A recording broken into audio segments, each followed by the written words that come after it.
Now examples of bony and cartilaginous fishes, बेटा दोनों के एग्जांपल्स हम इकट्ठा ही करते हैं। एग्जांपल्स तो इधर तो है बेटा cartilaginous fishes,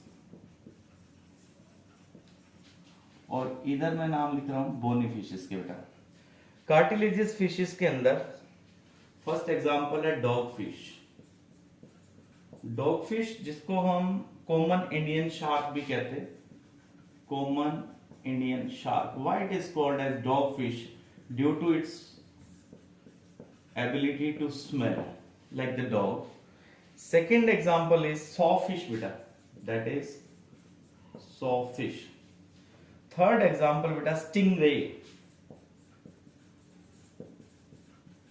Stingray, that is tiger.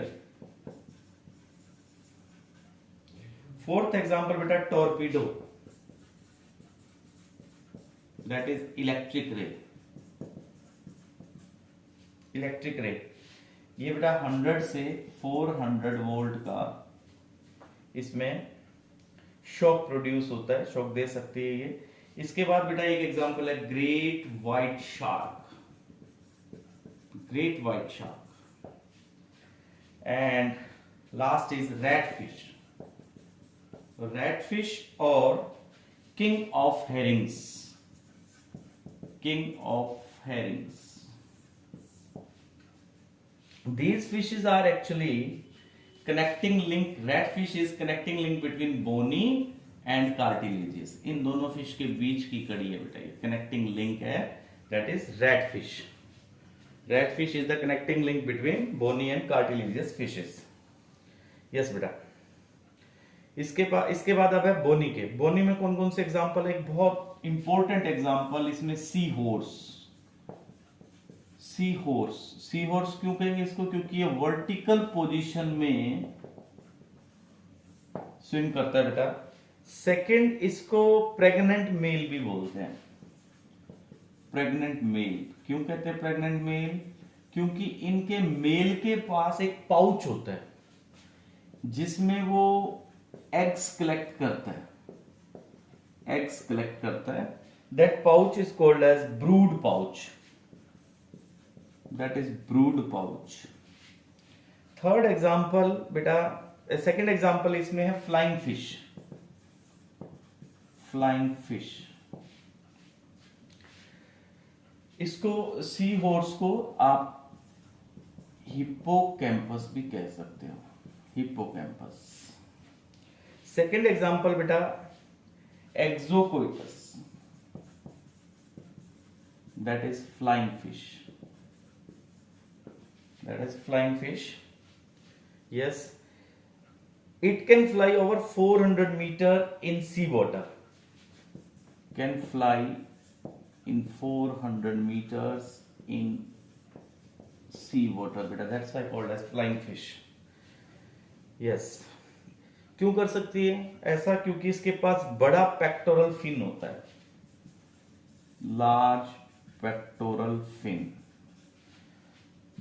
Third example है इसमें बेटा लेबियो, रोहू या इंडियन कार्प या लेबियो बेटा। इसके बाद एक एग्जाम्पल है इसमें बच्चों कैटफिश, कैटफिश। इसके बाद बेटा catla, catla. Then example is fighting fish, fighting fish aquarium fish जो होती है which is beta.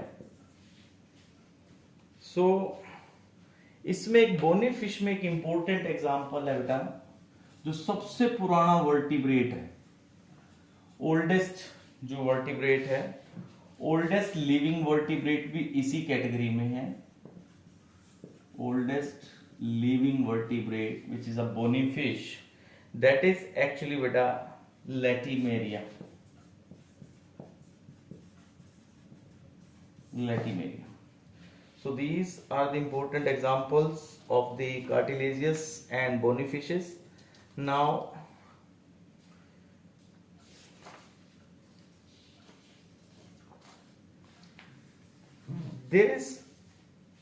there are some fishes which are lung fishes beta,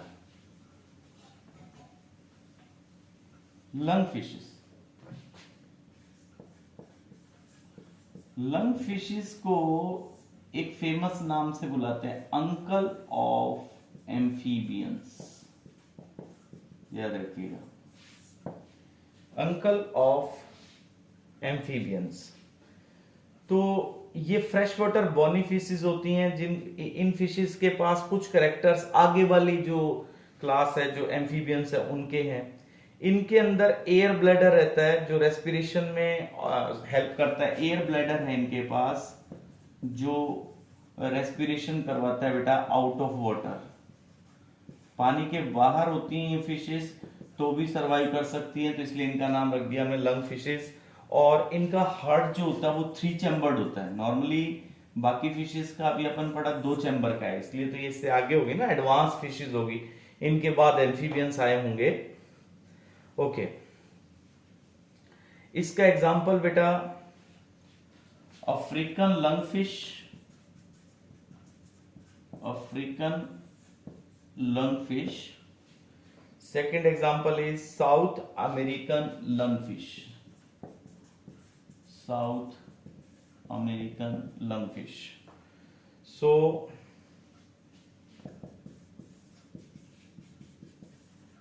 Protopterus and second बेटा